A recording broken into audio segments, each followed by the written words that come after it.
Peddapalli parliament ticket మారుతుంది అని ప్రచారం చేసే వాళ్ళకు ఆర్టీవీ ద్వారా గోమాస శ్రీనివాస్ ఏం చెప్పబోతున్నాడు? పెద్దపల్లి పార్లమెంటు ప్రజలందరికీ, పెద్దపల్లి పార్లమెంట్లో ఉన్నటువంటి ఓటర్స్ అందరికీ ఒక మనవి.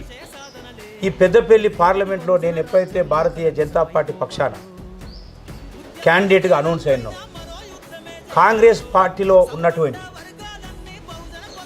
వివేక్ వెంకటస్వామి బీజేపీ పార్టీ నుంచి నన్ను అనౌన్స్ చేసిన వెంటనే వాళ్ళు ఒక ప్రయత్నం చేసి గోమాస శ్రీనివాస్ గారి క్రెడిబిలిటీని, భారతీయ జనతా పార్టీ ఒక కార్యకర్తల మైండ్ గేమ్ ఆడి విచ్ఛిన్నం చేయాలనే ప్రయత్నము వివేక్ వెంకటస్వామి చేస్తున్నాడు.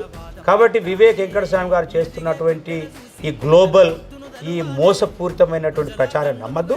ప్రజలందరూ ఆలోచించాలి. నరేంద్ర మోదీ గారు అంటేనే దేశానికి గ్యారంటీ అంటే